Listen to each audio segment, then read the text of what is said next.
Hi friends, నేను మీ రంగా ప్రసన్న కుమారిని. అందరు ఎలా ఉన్నారు? బాగున్నారా? మేమైతే చాలా బాగున్నామండి.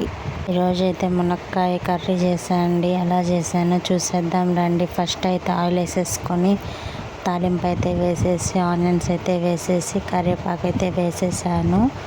ఆనియన్స్ బాగా మగ్గిన తర్వాత టమాటాలు అయితే వేసేసాను. చూడండి, టమాటాలు కూడా మగ్గుతూ ఉన్నాయి కదా, అప్పుడే మునక్కాయలు అయితే వేసేసాను. ఎందుకంటే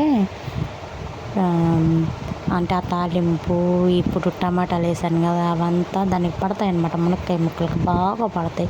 బాగా పట్టడం వల్ల టేస్ట్ అనేది బాగా వస్తుంది అన్నమాట. ఇక్కడ చూడండి, ఉప్పు అయితే వేస్తున్నాను. ఉప్పు వేసి కలిపి కాసేపు అయితే అలాగే ఉంచేసాను. చూడండి, అవి బాగా ఉడుకుతాయి అన్నమాట.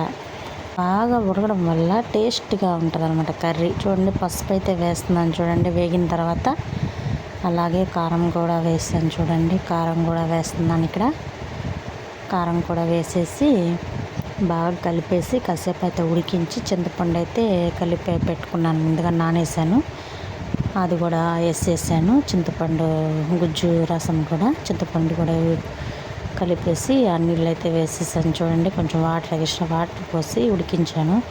అసలు ఎంత బాగా కుదిరిందంటే, ఎందుకు అంత బాగా కుదిరింది కర్రీ అయితే నెక్స్ట్ లెవెల్. సూపర్గా ఉంది. అసలు ఆ పుల్లగా కారంగా చాలా బాగుందన్నమాట. మీరు ట్రై చేయాలనుకుంటే ట్రై చేయండి. కర్రీ అయితే చాలా బాగా కుదిరింది. కొత్తగా మన ఛానల్ చూసేవాళ్ళు సబ్స్క్రైబ్ చేసుకోండి, లైక్స్ చేయండి, కామెంట్ చేయండి.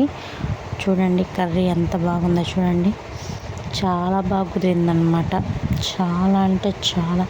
ఒకసారి మీరు ట్రై చేసి ఎలా వచ్చిందో కామెంట్ బాక్స్లో కామెంట్ చేయండి.